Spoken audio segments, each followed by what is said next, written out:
Positive যে বিষয়টা যারা ফর্মে রয়েছে তারা ফর্মটাকে কন্টিনিউ করছে। রাব্বির ফিরে আসাটা নিশ্চিতভাবে দলের একটা ভরসার জায়গার নাম হতে পারে। ভালো আজকে একটা জয়, আসলে জয় তো সবসময় ভালো লাগে। আর যেহেতু আমরা জয়ের ধারায় আছি, প্রথম ম্যাচ হারার পরে আজকে সহ 3টা ম্যাচ উইন করলাম, নিশ্চিতভাবেই ভালো লাগছে। এবং আসলে আমাদের প্রতি ম্যাচ বাই ম্যাচ আমরা এইভাবে এগিয়ে যেতে চাই এবং আজকের ম্যাচটাও তাই ছিল। এবং মিরপুরের ম্যাচটা সবসময় কিন্তু একটা ভয় কাজ করে অনেকের মধ্যেই, যে আসলে উইকেটটা কেমন হবে সেটার একটা বিষয় থাকে, টসের বিষয়টা থাকে। ওভারঅল সব জায়গা থেকে যদি চিন্তা করি আমার কাছে মনে হয় যে আজকের আমাদের দিনটা ভালো গিয়েছে। আমরা টস উইন করেছি, আমরা যেভাবে চিন্তা করেছিলাম, পেস বোলার উইকেট নেবে যেভাবে চিন্তা করেছি সেটা হয়তো হয়নি, বাট আমাদের রাব্বি, রাকিবুল, মুসাদ্দেক তারা যথেষ্ট ভালো বোলিং করেছে এবং পেস বোলারও ইনিশিয়ালি কিন্তু ধরে রেখেছিল। সো আমাদের যে প্ল্যান ছিল, যেভাবে উইন করার অপরচুনিটি আসলে আমরা কাজে লাগাবো সেটা কাজে লাগিয়েছি। 100 রানের মধ্যে আটকে দিয়ে সেটাকে আমরা অল্প ওভারে চেস করে নিয়েছি। সো আজকের দিনটা অবশ্যই ভালো গিয়েছে। চ্যাম্পিয়নশিপের জন্য আসলে ব্যাটারদের পারফরমেন্সটা কীভাবে দেখছেন? আসলে আপনাদের দলে অনেকগুলো ব্যাটার। আমার কাছে মনে হয় ব্যাটসম্যানদের ফর্মটা খুব ইম্পর্টেন্ট, যেটা পারভেজ ইমন কন্টিনিউ করছে এটা খুবই জরুরি, যেটা ফর্মটাকে সে কন্টিনিউ করে যাচ্ছে, প্রতিটা ম্যাচেই ভালো কন্ট্রিবিউট করছে। এর মধ্যে মিথুন যখন সুযোগ পেয়েছে সেটা কাজে লাগিয়েছে, মোসাদ্দেকও কন্টিনিউ করছে।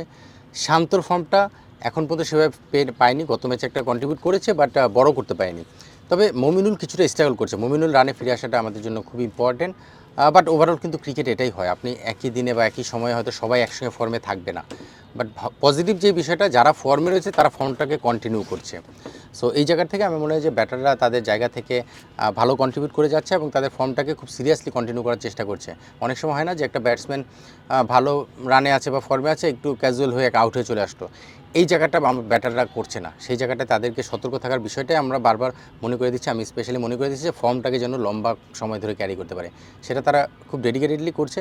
আজকে অল্প রানের খেলা, ইমন চাইলেই প্রথম বল থেকে মেরে কিন্তু অন্যরকমভাবে ব্যাটিং করতে পারতো, বাট ইমনের ব্যাটিংটা যদি দেখি আগের ম্যাচগুলো যেই প্রসেসে এগিয়েছিল আজকেও কিন্তু সেভাবেই ব্যাটিং করেছে। সো এটাই আমার কাছে কনফিডেন্স দেয় যে আমাদের ব্যাটাররা তাদের ফর্মটাকে কন্টিনিউ করছে। আর রাব্বির দুর্দান্তভাবে ফিরে আসা দলের জন্য কতটা স্বস্তি আসলে? আর একজন ক্যাপ্টেন কিন্তু হ্যাঁ, রাব্বি আসলে মানে ভালো প্লেয়ার, গত বছর প্রিমিয়ার লিগ ফার্স্ট খেলেছে, এবছর সেকেন্ড ইয়ার, গত বছর অন অফে ম্যাচ খেলেছে, সব ম্যাচ খেলেনি গাজীর হয়ে, কিছু ম্যাচে বোলিং ফুল করার সুযোগও পায়নি। এবার অন্তত আবাহনীর মতো দলে এসেছে যেখানে একটা বড় দল হিসেবে রয়েছে, শান্তর ক্যাপ্টেন্সিতে খেলছে, মোসাদ্দেক রয়েছে।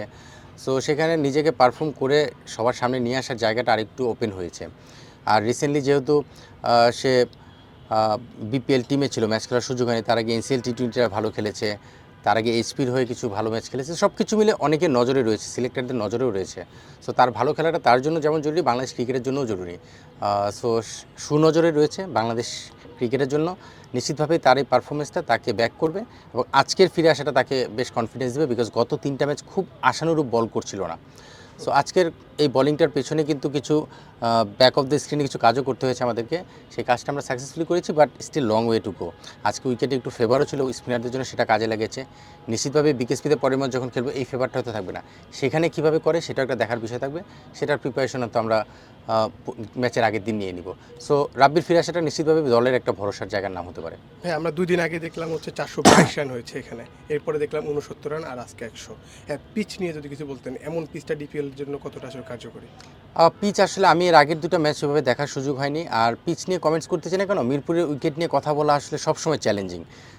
আমরা একই উইকেটে দেখেছি অনেক বড় রান হয়েছে, আবার অনেক সময় ছোটো রান হয়েছে, আর কোন কোন উইকেটে খেলা হয়েছিল আমি বলতে পারবো না। আজকে যে উইকেটটা সেটা সম্পর্কে আমি জানি, এই ম্যাচটা আজকে যে ম্যাচটা আমরা খেললাম এই উইকেটে আমরা প্রথম ম্যাচ অগ্রণী ব্যাংকের সঙ্গে খেলেছিলাম, সেখানে উইকেটটা একটু ট্রিকি ছিল, আজকেও তার ব্যতিক্রম ছিল না, একটু স্পিন গ্রিপ করছিল, শুরুতে পেস বোলারদের একটু অ্যাডভান্টেজ থাকে, সেটা সব উইকেটেই থাকে, বাট স্পিনে ফার্স্ট ইনিংসে কিছুটা টার্ন থাকে, সেটা আমাদের স্পিনাররা আদায় করে নিয়েছে।